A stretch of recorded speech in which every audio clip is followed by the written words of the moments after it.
他若求告我，我就应允他；他在急难中，我要与他同在。我要搭救他，使他尊贵；我要使他主享长寿，将我的救恩显明给他。让我们一同低头祷告。现在天父我们的主，感谢主，在春节假期的时间，我们与家人、朋友享受了美好时刻。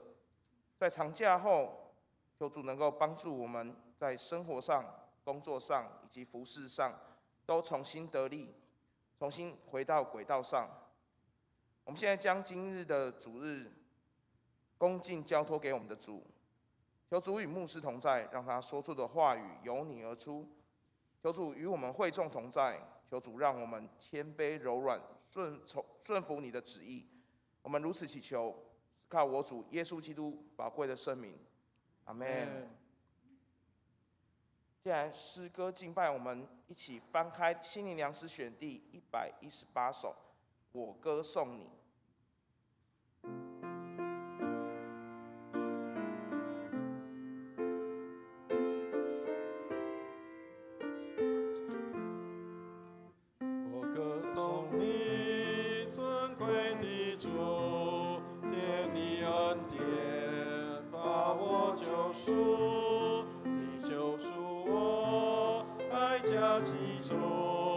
我与天使向你歌颂，我歌颂你尊贵的救主，用我口舌向你讴歌，我歌颂你，永远歌颂你，因你喜乐已充满我，我歌颂你，众泪满襟，忧伤来临，仍觉欢喜，因我回想救主恩典，使我歌唱快乐无边。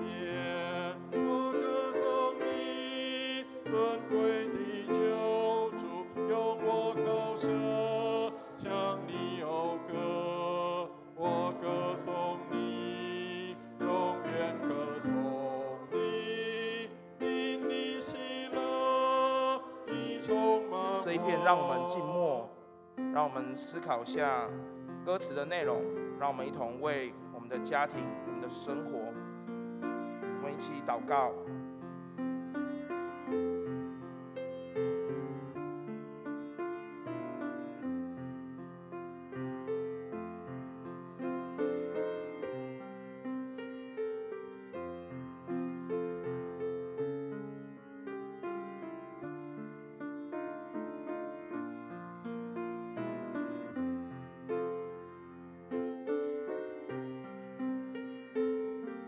一起来。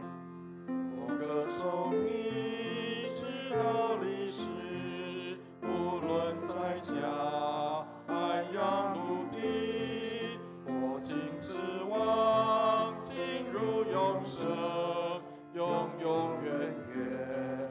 我歌颂你，我歌颂你，尊贵的救主，用我口舌向你讴歌，我歌颂你，永远歌颂你，因你喜乐已充满我。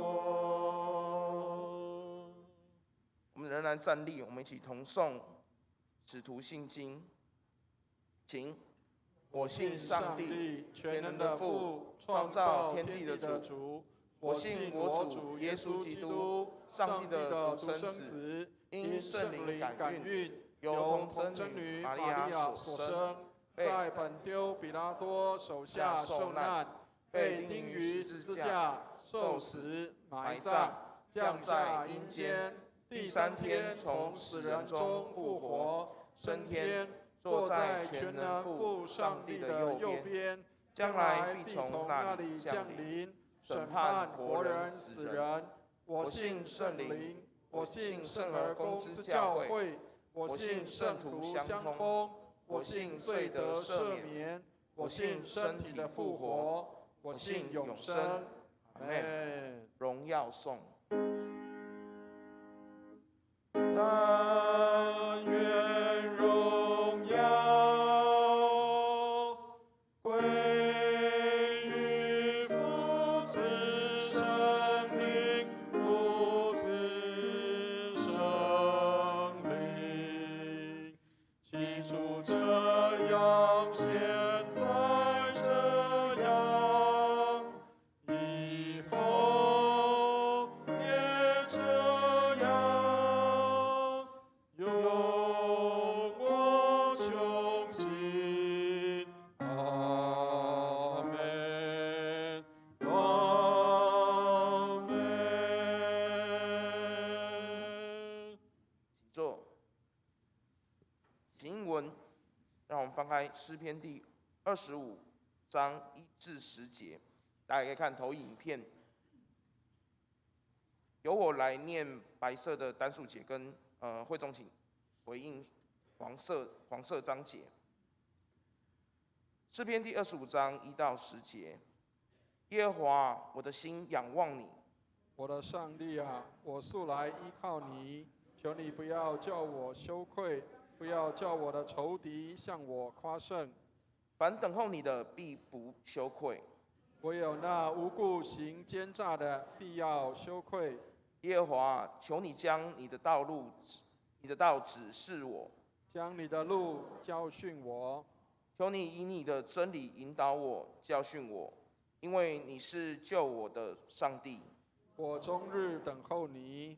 耶和华，求你纪念你的怜悯和慈爱，因为这是亘古以来所常有的。求你不要纪念我幼年的罪愆和我的过犯。耶和华，求你因你的恩惠，按你的慈爱纪念我。耶和华是良善正直的，所以他必指示罪人走正路，他必按公平引领谦卑人。将他的道教训他们。一起来，凡遵守他的约和他法度的人，耶和华都以慈爱诚实待他。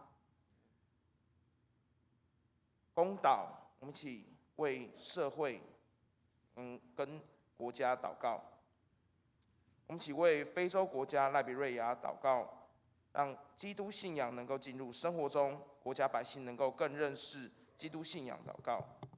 我们为台湾卫理公会北山教区祷告，罗东卫理堂毕崇道牧师为教会奉献充足，教会在当地更加得人，传道同工身心健康祷告。我们为台湾儿童及青少年新学期的适应跟生活规律祷告。我们为台湾医疗从业人员、军警、公教职业人员祷告，愿主赐他们有服务百姓的心志，工作顺利。让我们一起来同诵我们的主祷文，请。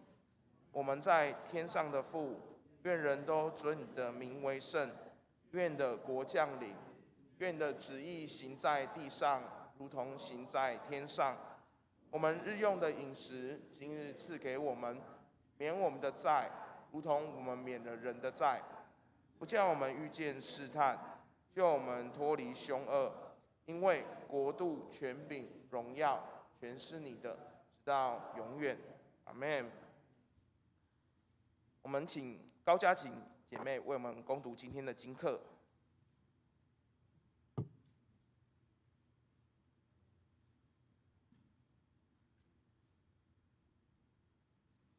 我们一同来聆听上帝的话。第一处经课在旧约创世纪第9章8到17节，教会圣经第7页。上帝晓谕挪亚和他的儿子说：我与你们和你们的后裔立约，并与你们这里的一切活物，就是飞鸟、牲畜、走兽，凡从方舟里出来的活物立约。我与你们立约，凡有血肉的，不再被洪水灭绝，也不再有洪水毁坏地了。上帝说：我与你们并你们这里的各样活物所立的永约是有记号的。我把虹放在云彩中，这就可做我与地立约的记号了。我使云彩盖地的时候，必有虹现在云彩中。我便纪念我与你们和各样有血肉的活物所立的约，水就再不泛滥，毁坏一切有血肉的物了。虹必现在云彩中，看见就要纪念我与地上各样有血肉的活物所立的永约。上帝对挪亚说：这就是我与地上一切有血肉之物立约的记号了。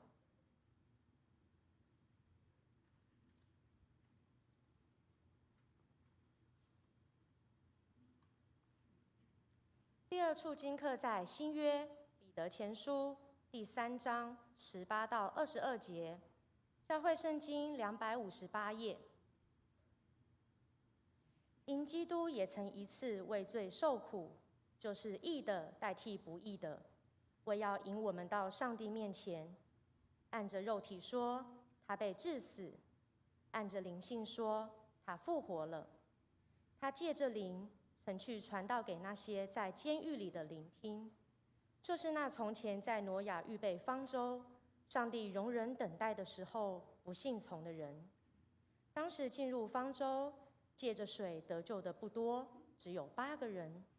这水所表明的洗礼，现在借着耶稣基督复活，也拯救你们。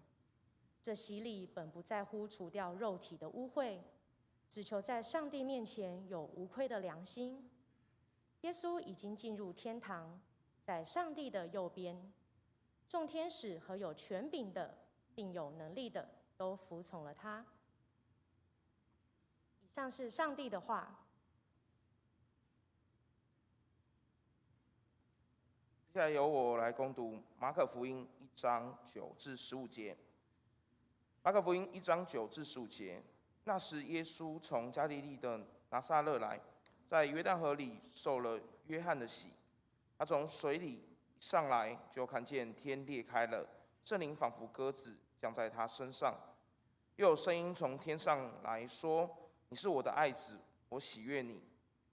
圣灵就把耶稣吹到旷野里去，他在旷野40天，受撒旦的试探，并与野兽同在一处，且有天使来伺候他。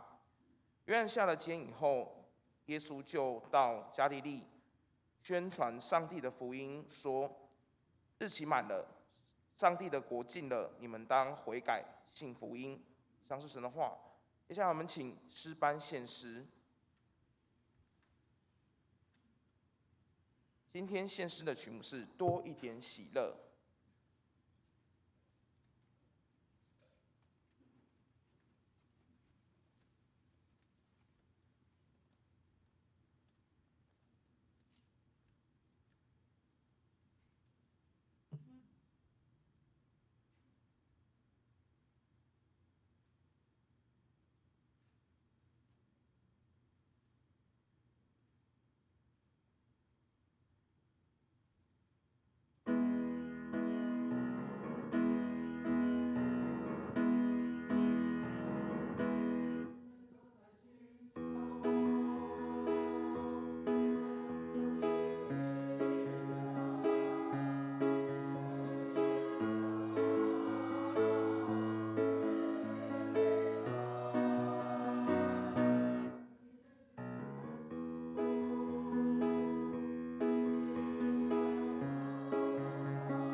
谢谢诗班的献诗，愿在座的每位都能够找到平安也与喜乐。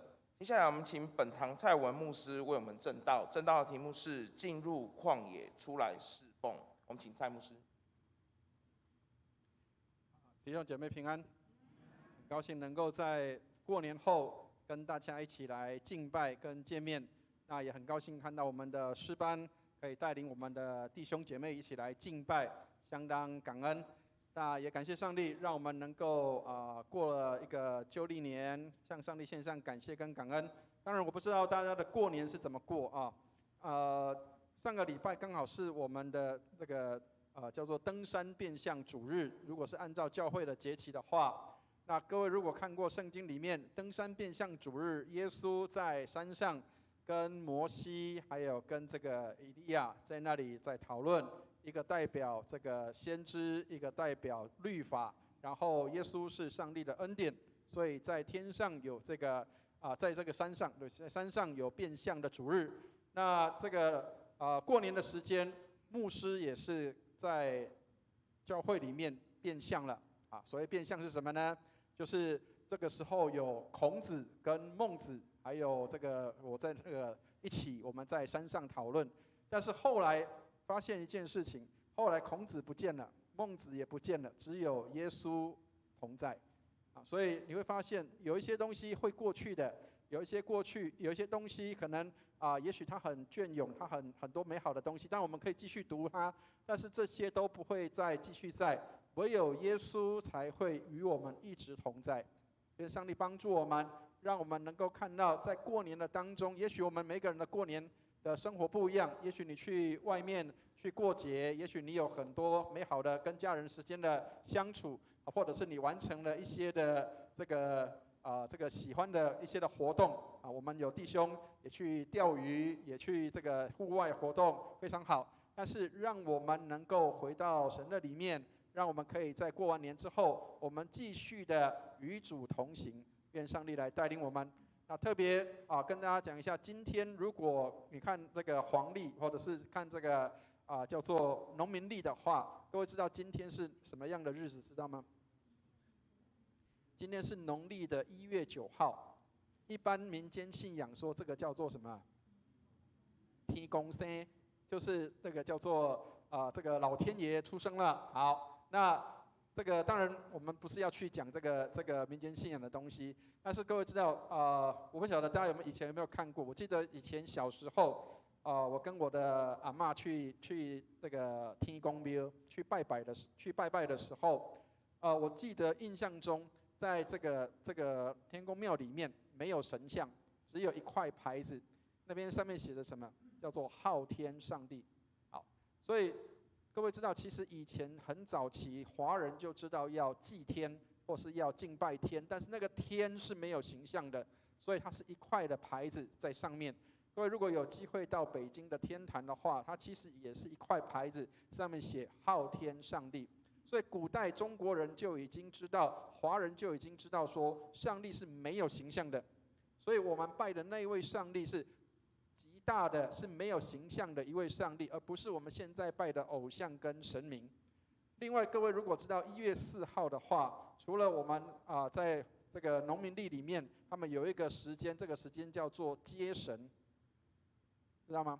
在这个过年前有一个叫做送神他们要送这个叫做灶神到天上去，因为这个灶神会把家里面所有的东西跟这个玉皇大帝说然后就会告诉这个玉皇大帝说这个哪个人做不好的事情，谁说了坏话然后到这个1月4号的时候，就是叫做要接这个神进来。亲爱的弟兄姐妹，各位知道我们信耶稣的人，我们没有那么繁琐，为什么？因为你每一天你都应该要迎接圣灵在你的心里面，每一天都应该是敬拜上帝的时候。很多人是1年才拜那个天公一次，各位，我们是每一天都有机会来敬拜上帝。我不晓得你有没有每一天都跟这一位上帝有见面，还是你1年才见他一次有很多人的信仰也是这个过年的时候来到礼拜堂里面敬拜上帝或者是这个1年我终于有空了，我才来敬拜上帝。亲爱的弟兄姐妹，你多久跟上帝见面一次？你有没有迎接圣灵常常住在你的里面？还是你的圣灵会请假？这个从送神一直到1月初4的时候，他都不在家。愿上帝帮助我们，上帝的圣灵在我们的里面，他不会请假，不会离开。所以，亲爱的弟兄姐妹，耶稣住在我们的里面，他从不撇下我们，不丢弃我们。愿上帝帮助我们，让我们能够常常在过年的当中看到我们跟别人的不一样。愿上帝祝福我们，我们所信的上帝是永远不离开的上帝，是永远与我们同在的上帝。我们应当时常的来敬拜他。愿上帝祝福我们。我们一起举起圣经来祷告，愿上帝祝福他的话，让我们能够举起圣经，我们一起来祷告。我们一起念，请。这是我的圣经，他说我是谁，我就是谁。他说我拥有就拥有，他说我可以就可以。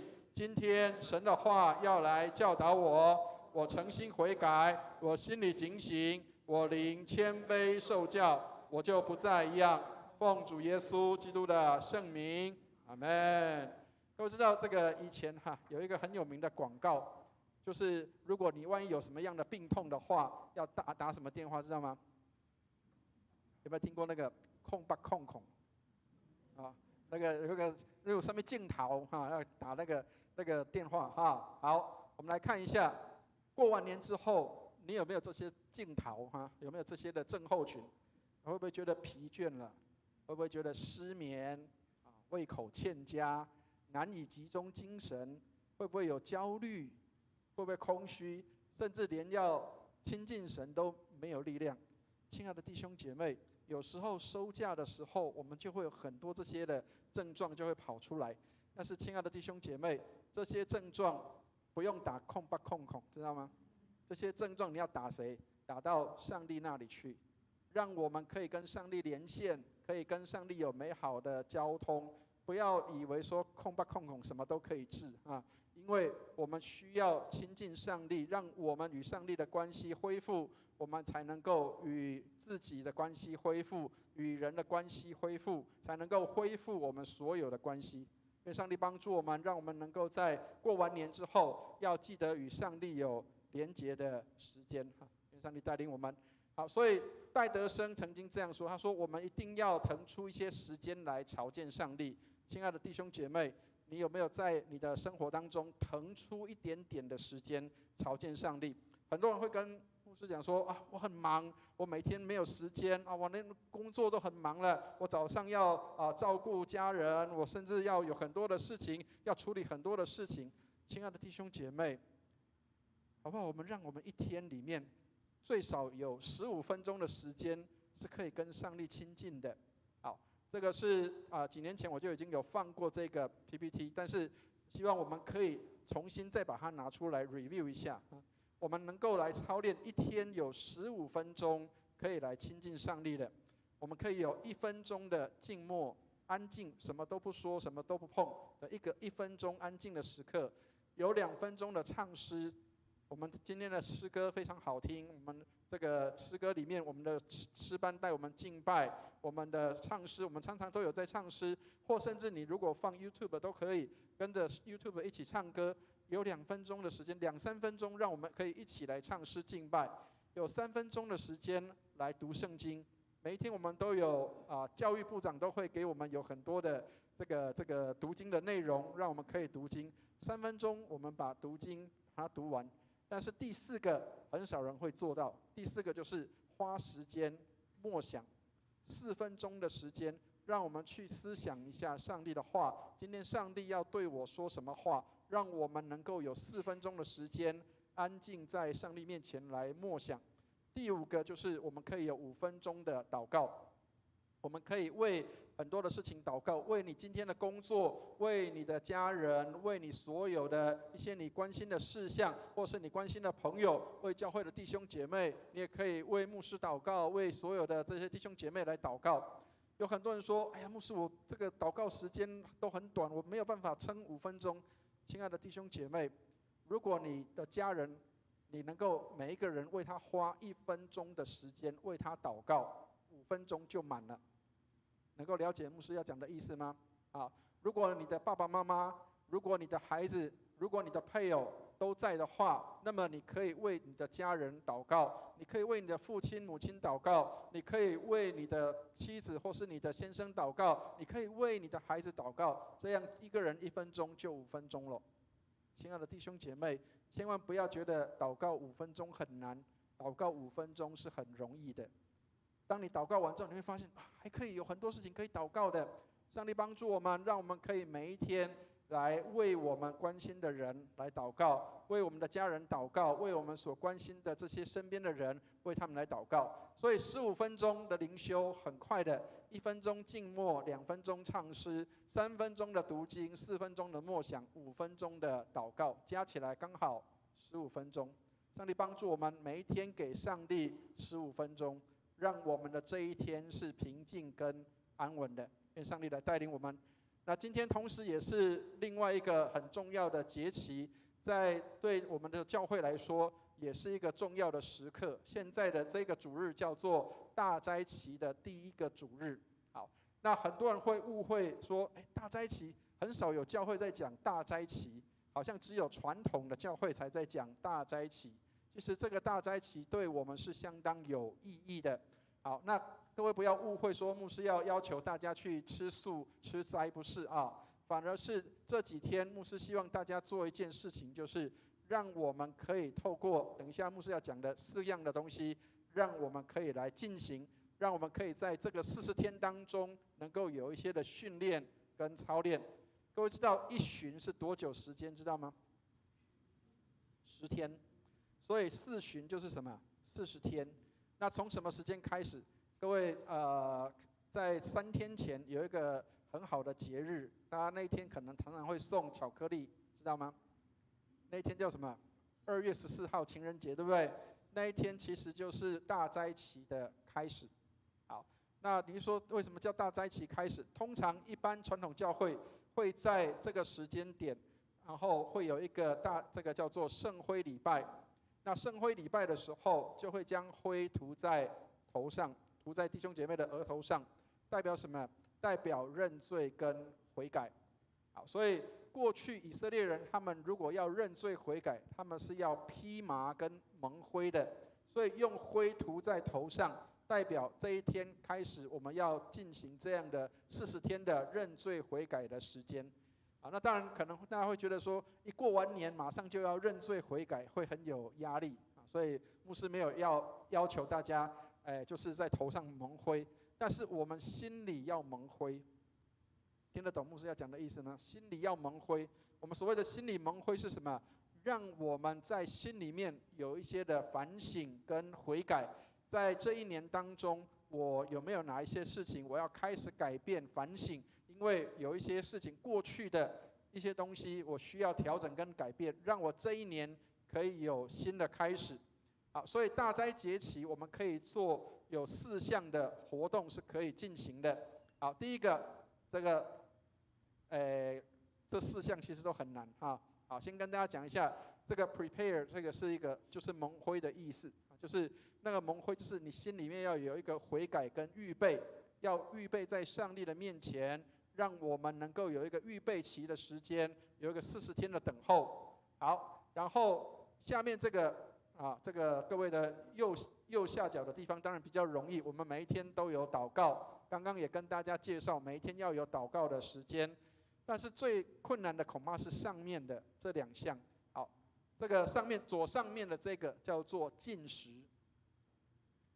一般传统教会里面，从圣灰日开始。每一天都有禁食祷告，好，所以各位有听过在那个有一些学校或是有一些地方，他会办这个叫做饥饿30，有听过吗？饥饿30其实就是从教会的这个禁食祷告开始发起的。所谓禁食祷告就是什么？你要去参加那个饥饿30的时候，各位如果有参加过的话，我记得很多学生去参加的时候，你要付100块。给那个机构参加，因为你要付钱的。好，然后去付钱之后，你要在那边挨饿挨多少时间？30个小时。然后30个小时，他们会通常那个机构他们大概都会安排一些歌星或者是一些这个唱歌的人，或是带大家活动让大家可以忘记这30个小时的饥饿的时间。但是30个小时之后才恢复可以正常的进食。好，那各位，其实我们在教会里面，当然我们没有要大家去做那么辛苦的事啊，要大家连续20-30个小时。但是如果可以的话，让我们每一天可以有一餐的进食。所以每一天有一餐的进食，就是让我们可以有一餐的时间是没有任何的不是说不可以喝水，要喝水哦要记得要喝水，要喝水。那喝茶喝咖啡也可以，但是只要不要伤胃就好了，就是没有任何的东西进来。但是呢，你可以在那段时间有一个思想跟祷告的时候。那通常教会里面会用这个时间点，你省下来的金钱要做什么样的工作？要做一个奉献。教会里面有一个奉献的项目叫做仁爱捐。所谓的仁爱捐，就是我透过我进食的祷告所剩下来的，或是所存下来的钱，我可以放在教会的爱心事工上。所以这个部分，让我们的饥饿可以成为别人的祝福，让我的饥饿可以成为别人的帮助，像不像耶稣的死为我们摆上，让我们可以得到富足？所以上帝帮助我们，让我们可以也透过这样来效法耶稣基督，我们的这一餐省下来的钱可以来帮助一些有需要的人。所以进食跟祷告还有奉献给予，这个是当时犹太人他们敬虔人常常需要做的事情。求上帝帮助我们，让我们能够在大斋节期的时候，我们也可以有这样的一个预备，能够有这样的一个挑战。那当然，你很多人会跟牧师讲说，我有血糖的问题，我可能有什么样的问题啊？千万不用担心，如果你有血糖问题，不要急着自己去这个禁食祷告啊，要有一些的预备的。好，所以如果真的不行，也不要紧张，你就安心的、平安的吃哈，不是说40天禁食，然后因为牧师说40天禁食，所以你一定要禁食，并没有。就是如果可以的话，那如果身体状况不行，还是按照原来的方式。所以上帝帮助我们，让我们可以透过40天的一个禁食祷告，让我们也可以关心一些人的需要啊，愿上帝来带领我们。好，但是呢，在做禁食祷告的时候，要记得一个事情，就是有很多人对禁食祷告有误解。好，所谓的误解是什么？有很多传道人跟牧者在传递信息的时候，常常会告诉大家说如果你有什么事情胜不过的，你用禁食祷告你要禁食祷告，然后上帝就会帮你成就。亲爱的弟兄姐妹，我们不是拿禁食祷告跟上帝要挟听得懂意思吗？不是拿禁食祷告跟上帝要挟说你要帮我完成什么事情，不是，而是什么？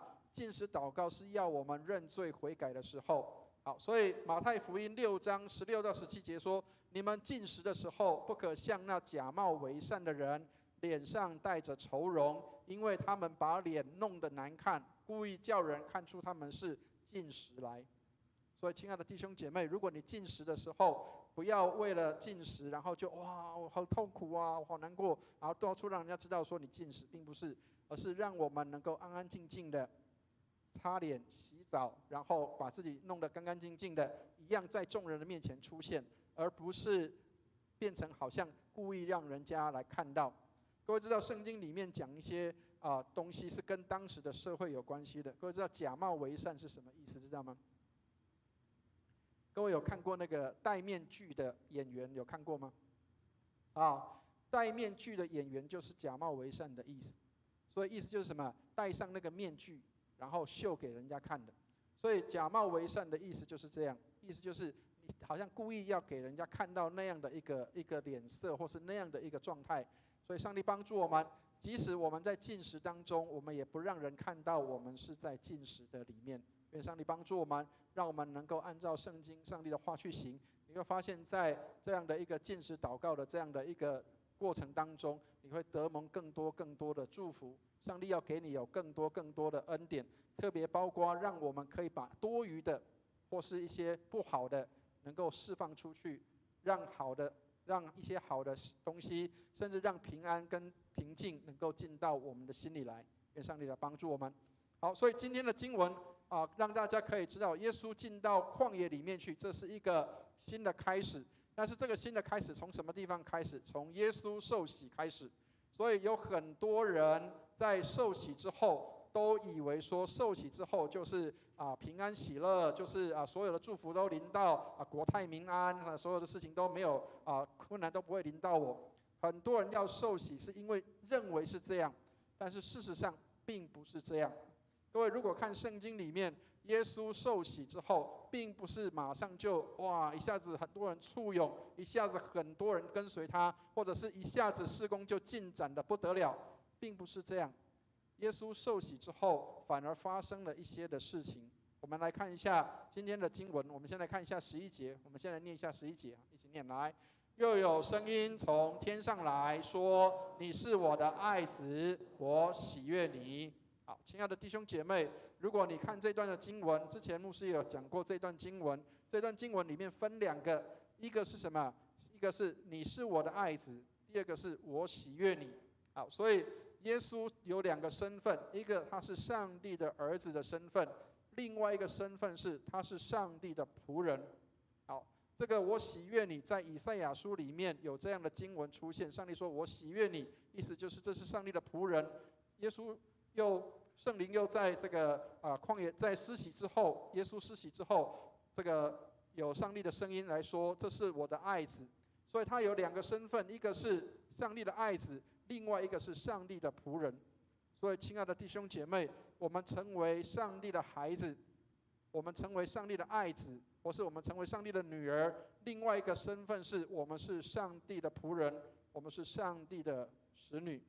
刚刚提到民间信仰里面，很多人都喜欢说我叫做天公仔囝，听得懂那个意思吗？天公的孩子，意思是什么？我是上天的孩子。很多人都喜欢这样的称呼，但是另外一个角色是我们也是上帝的仆人。所以亲爱的弟兄姐妹，我们是上帝的孩子，同时也是上帝的仆人。我们来看一下圣灵降临在耶稣的身上的时候，有什么样的灵在他的身上。我们来看以赛亚书11章2节哈，我们来看以赛亚书11章2节，一起念来。耶和华的灵必住在他身上，就是使他有智慧和聪明的灵，谋略和能力的灵，知识和敬畏耶和华的灵。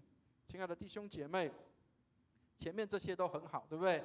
你看圣灵降在耶稣的身上，然后让他有什么？有智慧的灵，有聪明的灵，有谋略和能力的灵，有知识的灵。我们也很喜欢这样，圣灵充满我们，让我们有知识、有智慧、有聪明，能够处理很多的事情凡事尽都顺利，然后能够有谋略、有能力，我们都很喜欢这样。但是各位有注意到后面这一句吗？敬畏耶和华的灵。亲爱的弟兄姐妹，你有没有敬畏耶和华的灵在你的里面？你有没有敬畏的心在你的里面？你对于遵守上帝的话，是不是有这样的敬畏？你是不是敬畏上帝，还是把上帝当作没什么 ，nothing， 或者是不把上帝的话当一回事？亲爱的弟兄姐妹，我们如果看这个新闻里面，因为最近牧师没有出门，所以大概都是看新闻，所以新闻里面你会看到很多人在大年初一的一早上会做什么？庙门一开，然后就去做什么东西，知道吗？插香啊，插头香，知道吗？为什么？因为他们认为去插头香的话，今年我就好运一整年，或者是说今年我就得到很大的祝福。我们都很喜欢祝福，我们都很喜欢上帝给我们智慧能力，都喜欢上帝给我们这些东西。但是亲爱的弟兄姐妹，你有没有求上帝给你有一颗敬畏的灵在你的里面？愿上帝帮助我们。很多时候我们常常要上帝给我们祝福，但是我们给上帝的是随便啦，不要了这个太难了，不要做了，不要做了。很多时候我们常常是没有敬畏的心在我们的里面，我们要跟上帝要很好的东西，但是我们却不是在上帝面前带着敬畏的心。愿上帝帮助我们，让我们看到耶稣基督有圣灵在他里面是敬畏的。好，他的敬畏的表现从哪里看到？我们来看12节，一起来看一下12节一起念来。圣灵就把耶稣催到旷野里去。亲爱的弟兄姐妹，这是一个很有趣的事情。耶稣受洗有圣灵的同在，但是圣灵把他催到哪里去，知道吗？旷野。我们现在讲旷野，恐怕我们在台湾很少叫做有这种很荒凉的地方，因为台湾蛮进步的。但是各位，如果你去到这种比较荒凉的地方的时候，你就可以了解牧师要讲的意思。一受洗完，圣灵就把耶稣吹到旷野里面去，马上的吹过去。为什么？让他进入到那个试探的里面，让他进入到没有人在的地方，让他进入到孤单寂寞，进入到那样的一个困难的环境的里面，进入到一个没有任何的食物，没有任何的舒适的地方，进到那样的境地里。亲爱的弟兄姐妹，受洗并不是代表你要这个平安喜乐，或者是这个叫做国泰民安哈，或者是你有所有的东西都一切顺利，并不是。有时候受洗之后，反而你会进入到人生的旷野里面去。有一个弟兄在马祖，我们帮他施洗完之后，他回到他的家乡。他回到他家的时候，他发生几个事情。他以为他退伍回到家乡的时候，家里一切都平静。他是在马祖受洗的。当他回到家里的时候，他爸爸那时候出了车祸，哥哥失业，家里面有些很多的事情发生。他问了我，还有问了自己一个事情，就是我受洗了，为什么上帝没有看顾我？为什么反而把我推进到一个好像是一个困难的环境里面？亲爱的弟兄姐妹，旷野什么人都不可以靠，旷野没有什么地方是舒适的，旷野只能够单独你与上帝的关系。我们来看一下这段话。我们如果要成为别人的祝福，我们要先成为亲近神的人。很多时候，上帝给我们进到一个困难跟困境的里面，是让我们能够去体会跟了解别人的感受。上帝让我们能够成为一个有感觉的人，能够成为一个对别人有感的人，而不是只是好像认为说我是一个很丰富，好像都是一个没有问题的人。上帝帮助我们，让我们能够去体会、去了解人的感受，特别是受苦的人的感受。耶稣是上帝的儿子，但是他也体会跟了解人的感受。当我们要去成为别人的祝福的时候，有时候上帝往往是先让我们单独的与他亲近。记得刚刚牧师刚刚讲的，单独的与他亲近，旷野就是你跟上帝单独亲近的时刻。求上帝帮助我们，上帝让圣灵带耶稣进到旷野里，让他脱离舒适的地方，进到那个困难的地方。那个困难的地方没有任何的资源，没有任何的东西，只有单单依靠上帝。各位如果看圣经里面，在旧约圣经里我不晓得大家喜不喜欢读出埃及记。各位知道，如果读出埃及记，以色列人进到旷野里面去的时候，他们其实什么都没有，连吃的东西都没有。上帝给他们什么样的东西吃？上帝给他们玛纳。上帝让鹌鹑能够来到这个旷野里面，然后圣经里面，在他们要出埃及的时候，他们出埃及要进到迦南地的时候，圣经里面摩西告诉他们说，40年他们的衣服没有穿破，鞋子没有穿坏。亲爱的弟兄姐妹，40年的旷野，居然上帝保守这些以色列人，让他们仍然在生活上仍然有这样的一个稳定，跟没有任何的这样的一个困难。他们的衣服没有穿破，鞋子没有穿坏。亲爱的弟兄姐妹，也许他们没有新鞋子，也许他们没有新的衣服，但是他们的衣服没有穿破，鞋子没有穿坏。亲爱的弟兄姐妹，上帝帮助我们。旷野中也许很多事情都是困难的，旷野中也许什么都没有，但是旷野里面有上帝的同在。所以谦卑在上帝面前，让他成为你的一切。当以色列人在埃及的时候，他们在那里受苦，但是他们常常哀说：哇，在那里受苦，可是我们还有葱，还有菜，还有青菜，还有鱼，还有肉可以吃。可是现在在旷野里，好像什么都没有。亲爱的弟兄姐妹，上帝帮助我们，让我们来到他的面前，谦卑的让上帝成为我们的一切。很多时候我们依靠人，很多时候我们依靠人的帮助，跟依靠人的这样的一个给予。但是当什么都没有的时候，是我们单单仰望上帝的时候。愿上帝帮助我们，让我们不是依靠势力，不是依靠才能，乃是单单的依靠上帝的灵。好，所以我们来看一下13节，耶稣在旷野做什么？我们来念一下13节，一起。起念来。他在旷野40天，受撒旦的试探，并与野兽同在一处，且有天使来伺候他。好，各位，我们很喜欢后面那一段，有天使来伺候他，对不对？可是各位知道40天里面有什么？撒旦的试探。我们虽然看到圣经里面写说撒旦试探他3次，对不对？其实每一天都有，每一天都有。然后还有什么？野兽同在一处。亲爱的弟兄姐妹，3次的试探只是你看到的3次的试探。你知道，当你开始这个，各位知道这个过年的时候，家里的诱惑是很多的，知道吗？好，比如说你明明吃饱了，但是嘴馋，哎呀，这个吃一点点应该没有关系吧？这边一点点应该没有关系吧？这边一点点应该没有关系吧？各位，那个也是试探，那个也是试探，一点点也是试探。哎呀，没有关系啦，我们只做那么一点点而已，也是试探。亲爱的弟兄姐妹，不要以为说那个一点点，其实那个一点点也是你的试探。上帝帮助我们，让我们能够看到，在旷野当中40天的时间，耶稣在那里受魔鬼的试探，最后的那3个大的考试才考过而已。上帝帮助我们，让我们看到试探当中不是只有那3个，是每一天你都可能经历到。也许你在生活当中，你在做一些抉择的时候，你可能要面对一些的决定，就是我要不要这样做？当大家都这样做的时候，我要不要这样做？亲爱的弟兄姐妹，上帝帮助我们，让我们能够提醒自己，我们每一天有可能有这些魔鬼的试探在我们的身上。另外还有什么？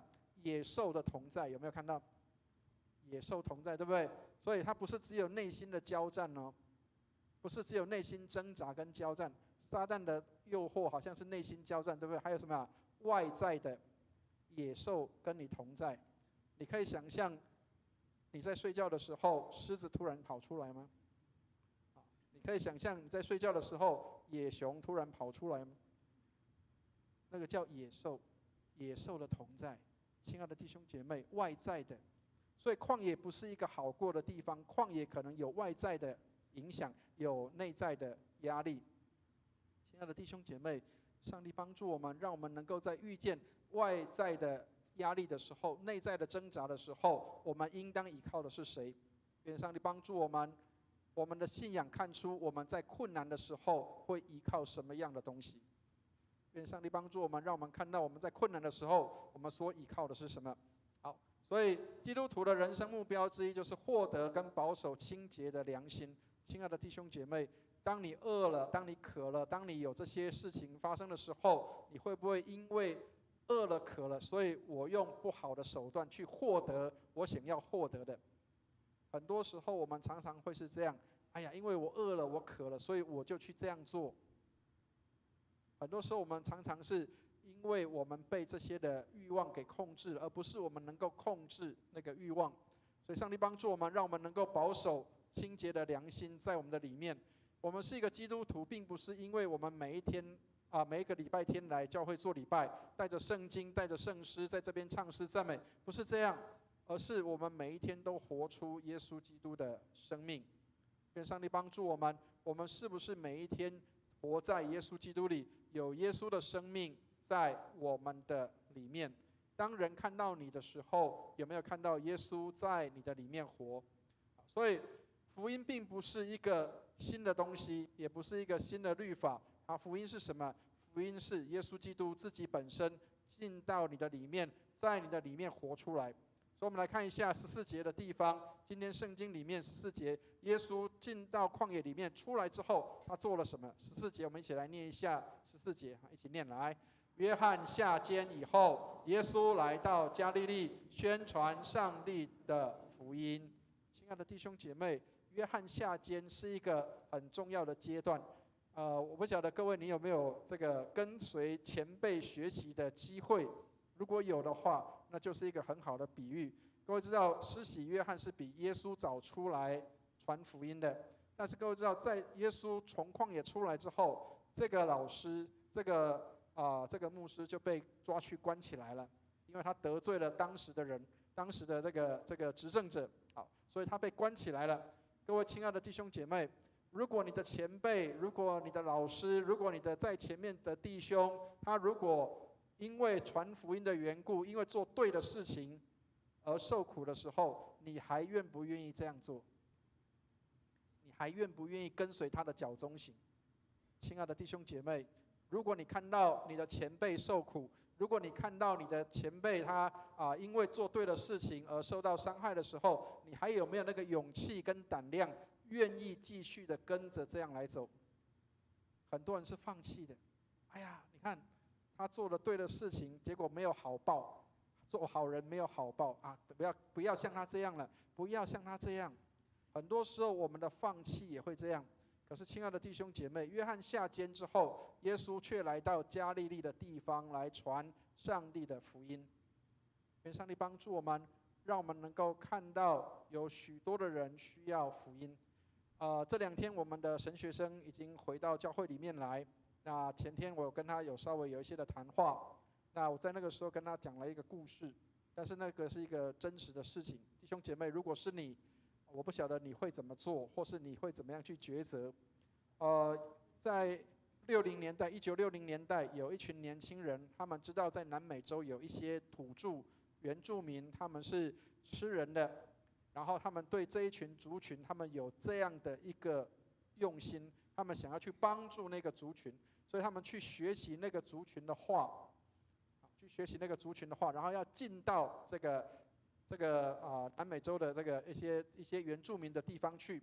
好，结果那个地方是吃人的民族，当他们看到外面的人来的时候，当他们看到这些外族人进来的时候，他们的第一个反应就是将这些人都杀掉。有一个宣教士，当他要被刺之前，他用他们的原住民的话讲了一句话，他说：“你是我的朋友，你是我的朋友。”当那把刀刺进去他的心脏的时候，他已经没有生命了。但是他最后的那句话：“你是我的朋友。”当这个消息传回到他的国家的时候，亲爱的弟兄姐妹，如果你是他的家人，如果你是他的孩子，或是你是他的亲人的话，你会怎么做？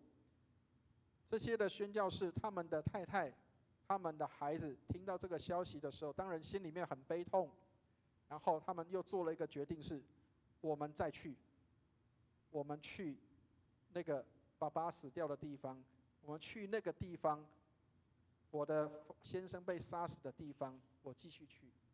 所以这些宣教士的太太、孩子们，他们又学好语言，又继续去进到那个地方去。亲爱的弟兄姐妹，我们华语有句话讲叫前仆后继，知道吗？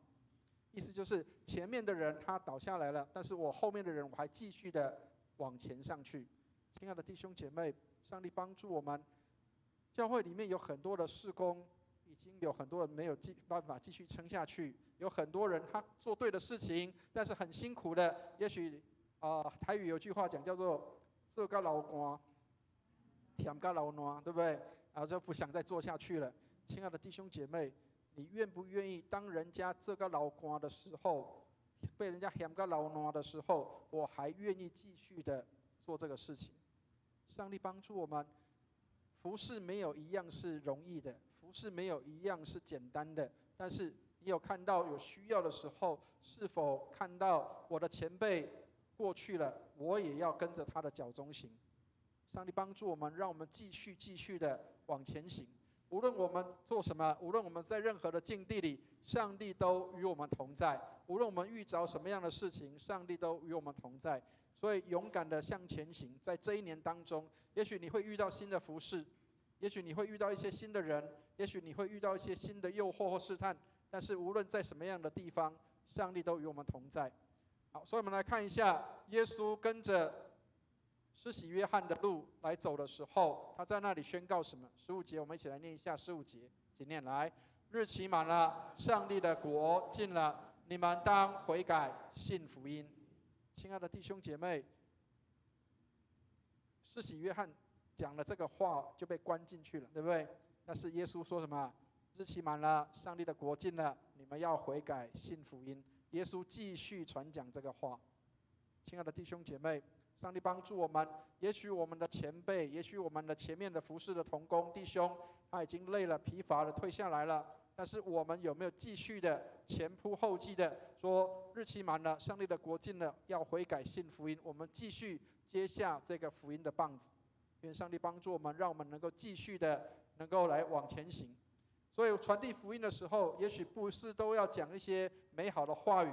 传福音的时候，我们需要讲上帝的圣洁、人的罪恶、律法的要求及罪恶的永恒后果。从这些，我们要继续的在传讲。愿上帝帮助我们。也许有时候我们讲的话不一定人喜爱听，但是我们仍要去传讲。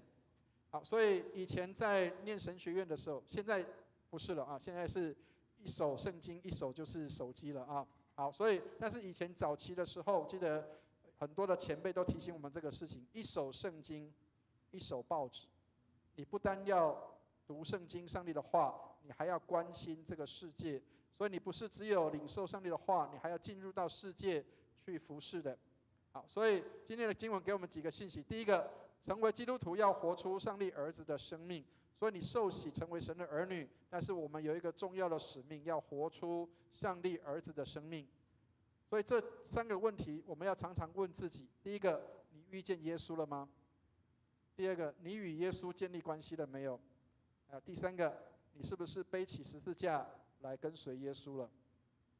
耶稣进到旷野，耶稣受试探，耶稣出旷野进去服侍人，我们是不是也背起这样的十字架来跟随耶稣？我有没有与耶稣见面？我有没有跟耶稣有建立美好的关系？所以最重要的不是礼拜天做礼拜，最重要的是我们每个礼拜都活出耶稣的样式。耶稣怎么活，我们就怎么活；耶稣怎么行，我们就怎么行。好，第二个，成为基督徒要靠圣灵活出圣洁的生活。你不是靠自己，所以千万不要以为我可以胜过试探，我可以胜过诱惑，没有办法的。我们需要靠圣灵来帮助我们活出圣洁的样式。所以圣灵要彰显的不是自己，是圣父跟圣子。圣灵要为我们做见证，圣灵为耶稣做见证，圣灵为信靠上帝的人做见证。所以圣灵彰显的不是自己，是为圣父跟圣子做见证的。所以我们如果知道什么样是试探跟诱惑的时候，让我们能够学习远避那样的试探，能够进到与上帝同在的这样的圣洁的里面，每一天保持这样的与上帝美好的关系，才能够留在圣洁的里面。上帝帮助我们，让我们知道自己不配，我们做不到，唯有依靠圣灵，我们才能够工作。第3个，成为基督徒要亲近主，并且要进入世界。所以你不是只有亲近上帝，要记得后面这个，你要进入到世界里面。所以传福音要2件事情要做的，第一个是信耶稣，第2个是要传悔改的信息，带领人能够悔改跟改变，让人能够改变他的生命。所以刚刚提到了一手圣经，一手手机。上帝帮助我们，也许你常常看手机，但是让我们也平衡一下看圣经。当你看圣经之后，也请我们记得要看看手机，有哪些人是我需要去传福音的对象，有哪些人是我应该关心的人。在你的赖群组里面，不是只有问早安、午安、晚安，在你的赖群组里面多一些传递上帝的信息，让有需要的人得帮助。不一定你要传在群组里面，你要传在个人的地方也可以。当你祷告，你觉得这个人他需要这样的信息，当你传福音给他，或者是给他金句，或是给他安慰的话的时候，他可能从你的安慰的话，这一天就得帮助。愿上帝帮助我们。我常常听到有很多弟兄姐妹跟我的回应，就是他一个感动，传递一个圣经的经文去给某一个他关心的朋友，那个朋友就马上回应说：“谢谢你，这正是我现在需要的。”所以，亲爱的弟兄姐妹，刚刚牧师讲了，不是只有传早安、午安、晚安。请我们记得，如果有机会，当你为这个人祷告、感动、需要他想要有什么样的一个，你为他感动需要有什么样的一个经文要给他，我们就把那段经文送过去，也许他就因为这样得到感动了。愿上帝帮助我们。好，所以最后我们要求上帝给我们建立手中所做的工作。这一年当中，新的开始，也许我们大家都开始进到工作正常的生活当中去，或者是正常的这个就学了，开学了。上帝帮助我们，让我们进到正常的状态里面去之后，仍然每一天求主坚立我们的工作，以基督的心为心，用他的眼光来看世界。所以不是只有我们好就好，让我们能够进到世界里面去。除了进到旷野，离开旷野的时候，也要记得进到世界里面去，把福音传到世界里面去。愿上帝带领我们，我们一起来祷告。慈悲怜悯的天父，愿你帮助我们，我们需要你的格外的恩典。若不依靠你，我们不能做什么。我们需要你的帮助。当我们进到旷野的时候，使我们不是依靠势力，不是依靠才能，不是依靠外在的东西，而是单单的依靠你。帮助我们离开旷野之后，也进入到丰富的里面去的时候，让我们也能够将福音带进这个世界，使这个世界因我们得到改变，得到祝福，得到帮助。谢谢你垂听我们的祷告，祝福我们在你的里面蒙恩。祷告奉耶稣基督的圣名，阿们。谢谢牧师的正道，愿每位会众，我们从主而来的，重新得力，立定今年度新的目标。接下来我们请起立，我们一起来唱回应诗歌《荣耀归主名》。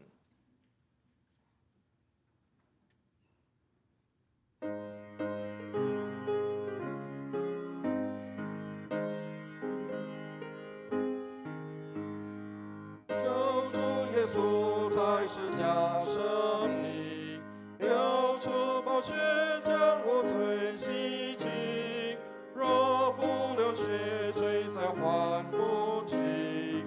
荣耀归主名，荣耀归主名，荣耀归主名。救主宝血将我罪洗净，荣耀归主名。我真心喜从罪中得救，主在十架竟将我收留。我真快乐，主使我自由。荣耀归主名，荣耀归主名，荣耀归主名。救主宝血将我罪洗净，荣耀归主名。紧靠主做最全事，有主时常住在我心内，如此容恩我实在不配。荣耀归主名，荣耀归主名，荣耀归主名。救主宝血将我罪洗净，荣耀归主名。请坐，我们请诗献同工到台前来。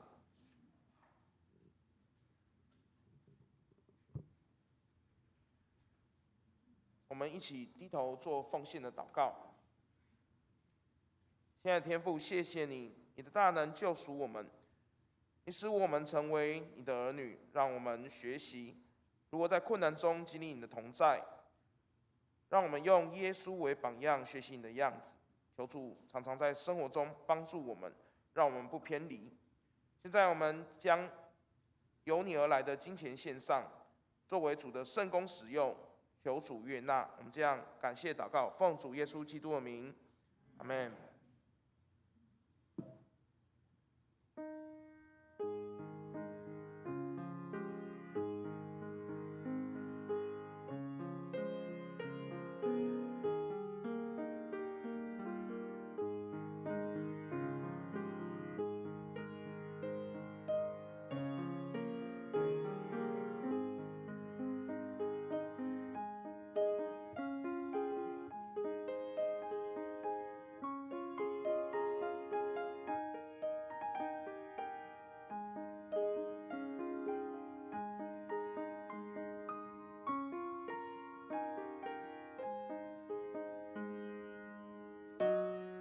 会众请起立。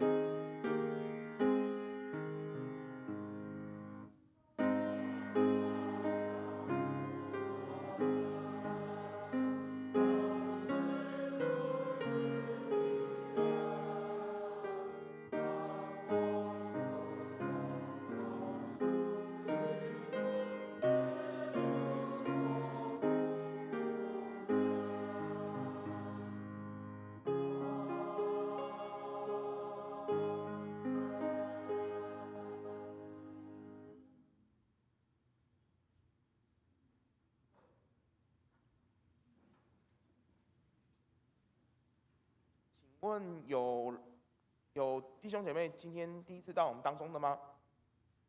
好，没有的话，我们一起来唱《我们成为一家人》。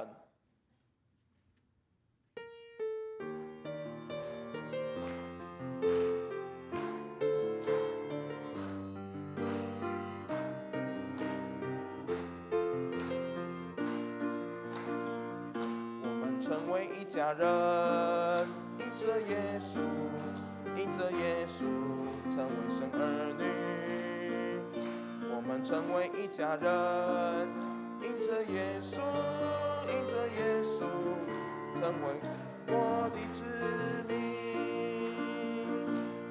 因着耶稣的洁净，因着耶稣如光明，因着耶稣同享复活的生命，同享生命的喜悦，同在主爱中连结，因着耶稣同受丰盛的产业。让我们起立，彼此拱手问安。因着耶稣，因着耶稣成为神儿女，我们成为一家人。因着耶稣，因着耶稣成为神国的子民。耶稣的洁净，因着耶稣如光明，因着耶稣同享复活的生命，同享的喜悦，同在主爱中连结，因着耶稣同受丰盛的产业。好，请坐。接下来我们来教会报告。本周为荣光堂春节后的第一主日，邀请各弟兄姐妹互相道新年恭喜，祝福弟兄姐妹们开春之后工作、家庭及生活一切蒙恩。自2月14盛会期、盛会日开始，就是进入大斋期。刚刚牧师有报告了，本周为大斋期的第一主日，请弟兄姐妹预备心为大斋期祷告。自2月15号，教会已经恢复祷告会。那请弟兄姐妹知悉，为教会2024年的各项事工继续的复兴守望哈。那每周四晚上7点半有查经祷告会，让我们一起来参加。那教会于3月份将开设红本门徒班，预备2个时段上课，报名表已经在公布栏了，一个是周3晚上的7点到9点，跟周6上午的9点半到11点半。那上课时间可以2折1。卫理神学院延伸班下学期3月1号，每周5晚上7点到9点开諮商辅导课程，助人技巧及协谈这个圣经辅导的实践应用。那邀请各弟兄姐妹报名并关心祷告。那么这个课程消息也已经在1楼的布告栏了。接下来我们请我们赵少文弟兄为我们来跟大家说明一下我们成人主日学3月10号开课的一些内容。请少文哥帮我们介绍。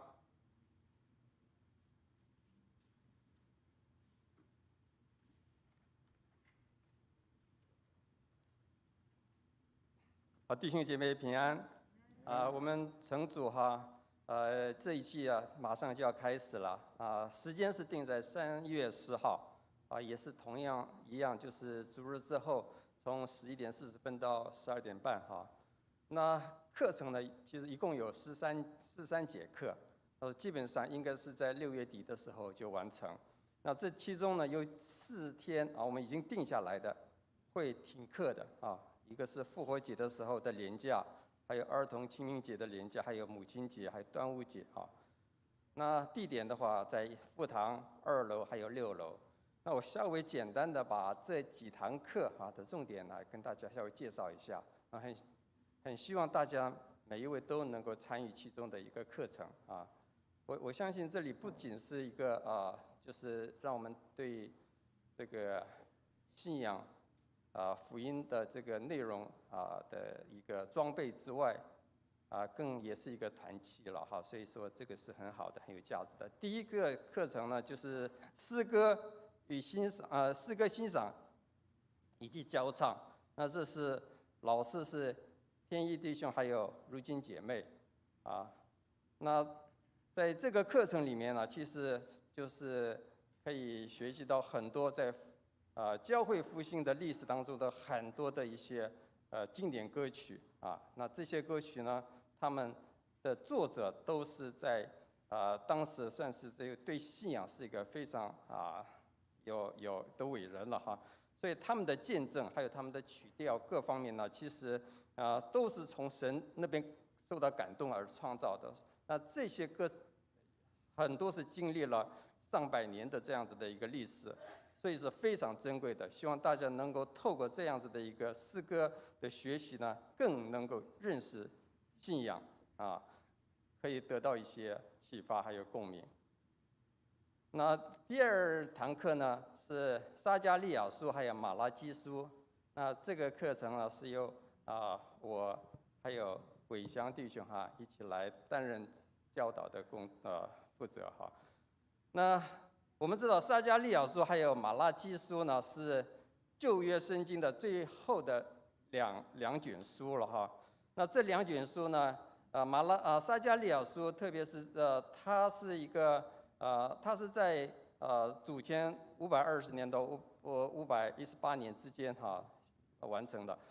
那这里面就有2个部分，一个是它这个预言呢，这2卷书都是预言书，但是都是就是小先知书哈。那它是多半是用意象的方式来表达的它有里面的内容包括了耶路撒冷的复兴圣殿的重建，还有神之名得到洁净还有弥赛亚先知的一个来临。同时呢他也特别的提到了关于弥赛亚还有最后审判的一些相关的一些预言。那这卷书不容易了解但是呢我们可以看出透过这卷书这个作者他是对认识圣灵是非常的深刻的。那我们希望透过这样子的一个课程，让我们对圣经里面很多一些意象表还有末世做一些了解。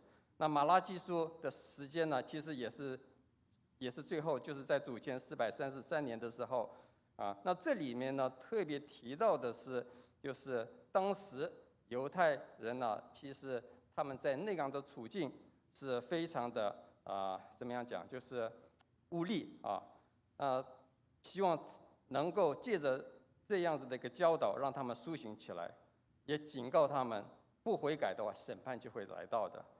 不管怎样，这2卷书呢，实际上我们希望是透过这个了解圣经的原意也透过不同的圣经的译本让我们很清楚的去了解，正确的去了解它可以做一个非常好的学习了那第3堂课呢是那个圣经中览的课程。那这是我们的牧师韦文牧师他开的课这算是第2季了上一季呢是也是一样，那是继续的来透过这个圣经中览呢常常我们对于圣经呢其实好像不是很了解，看来看去连贯性也连不起来可以透过了解圣经中览呢，让大家对圣经的每一卷书都有一个全貌的认识这也是非常好的。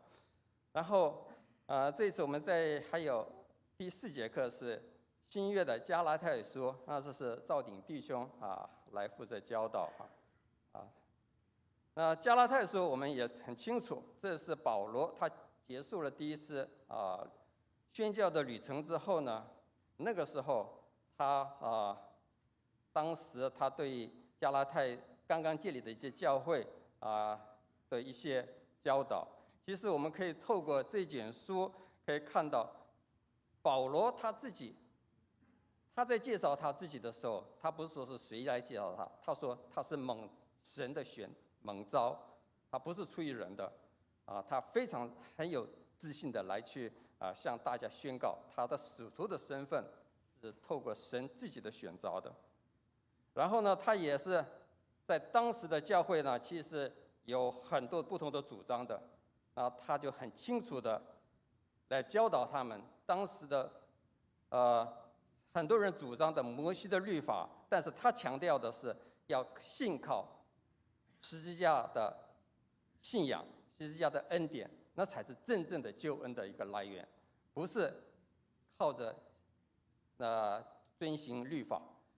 然后呢，特别是在这一章里面呢，也在这一节里面也特别提到了信心透过这样子的信心，可以跟神建立那种关系，这个关系让我们得自由。那个自由呢，是真自由的，是圣灵的教导。所以我们透过圣灵的教导，我们只要是透过圣灵的引导，我们所行出来的行为，不是像律法我们是勉强的，而是自由的去运行的。好，那我们这4卷书呢都非常的重要，大家呢可以好好的看一下说明也是很清楚那希望大家都能够看看哪一堂课是对于自己是比较适合的，可以来选这个课程。那我们就我的介绍就到这里谢谢。我们谢谢邵文校长，他们陈竹学老师都非常用心希望各弟兄姐妹呢能够延续这个我们过年吃下满满的养分，那我们现在延续下来，就是把我们的心灵的养分也继续充饱。那我们接下来继续报告，我们在3月18号智福艺人有开课，新的一些课程有咖啡，还有料理，然后还有跳舞的班，还有书法的班那这个都非常的这个丰富请各弟兄姐妹多多推广。那第8点就是在我们儿童师资及青少年师资方面都还有一些欠缺，麻烦如果有心里有负担的弟兄姐妹，可以向办公室或是茂林执事来报名。那我们2月份的执事会及2024年1月的收支表都已经张贴在布告栏了，麻烦弟兄姐妹关心祷告。那我们持续为我们还是有很多的病毒跟这个一些身体不适的弟兄姐妹，我们持续为他们祷告。那希望大家都在祷告中纪念，也实际的打电话关心这些弟兄姐妹。接下来我们请牧师想要弟兄姐妹，牧师这边做一些补充的报告那一样，牧师还是要跟大家推广这个红本门徒的课程。那但是各位如果要上红本门徒的话，各位需要先有这个就是圣经纵览的基础所以它其实是有党修的。这个党修就是我们先最少要有对圣经有初步的认识跟了解，才可以来上这个红本门徒。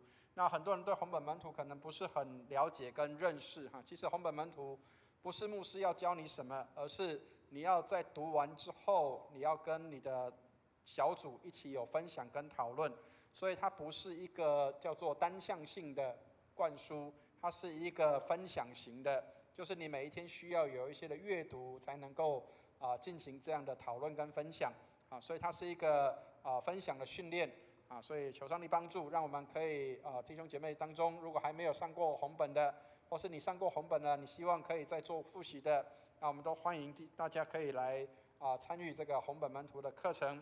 那另外一个部分就是我们在今年上半年有一些这个比较不一样的一个创新的东西我也很感谢我们的德强执事，那他在上次我们的执事会的时候有提到说，我们的儿童，我们的主日学小朋友有可能会在我们的复活节的时候会有一个露营在我们的教会里面，露营在6楼一个很空旷的一个场地，然后可以有一个露营跟他们的一个生活的一个很好的一个时间。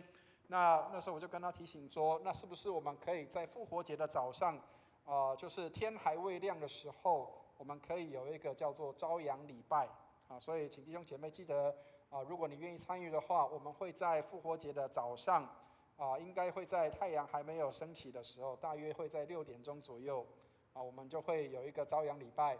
那时间很快其实1个月很快就会过去了。然后我们就会有朝阳礼拜，但是在前3天我们有受难日的祷告会，所以那天的晚上我们一样会用泰泽祈祷的方式来做这样的一个祷告会。求上帝帮助，让我们能够在与主同受苦之后，能够在复活节的早上，我们迎接第一道的阳光跟清晨来到我们的当中。那当然，今年的夏令营暑假，我们也希望能够有类似像这样，让孩子们、年轻人可以来到教会里面，能够有这样的一个活动。所以请弟兄姐妹为我们的教会的事工祷告，希望我们可以来得着这个世代的年轻人，这个世代的孩子们，让他们不是被网络手机捆绑，而是能够在真理的里面得释放。愿上帝祝福我们。那也请弟兄姐妹为这样的事情祷告。那也欢迎弟兄姐妹参与。如果你愿意参与我们的朝阳礼拜，还有我们的这样的一个受难日晚上的祷告会，都请大家预备心。那我们也请弟兄姐妹预备，我们在这个40天的4旬期的时候，我们也能够有预备心，能够与主来同受苦。其实那个同受苦就是让我们简化生活，不要再有太多的东西，让我们能够尽量的减少。比如说，包括我们可以用一些比较环保的方式，如果去买便当或是去购物的时候，能够尽量能够自备一些的环保的这样的一个袋子或者是便当盒，让我们尽量减轻跟减少地球的负担，还有管理上帝所给我们的一切。愿上帝帮助我们，让我们在这一年可以有一些新的改变跟调整。愿上帝祝福我们。这样，谢谢。会众请起立，我们唱3-1颂。普天之下，万国万民，齐声赞美父子圣灵，三位一体，同荣同尊，万有之源，万福之本。阿门。我们请蔡牧师为我们祝福。弟兄姐妹，我们一起来领受祝福。慈悲怜悯的天父，感谢你，让我们能够过一个快乐的一年，让我们能够在新的一年开始，也进入到丰盛跟恩典的当中，赐给我们在新的季节里有新的祝福、新的恩典满满在我们的身上，让我们成为众人的祝福，也让众人因我们得福。愿我主耶稣基督的恩惠、天父上帝的慈爱、圣灵的感动与交通，常与我们众人同在，从今时直到永永远远。阿们。阿门颂。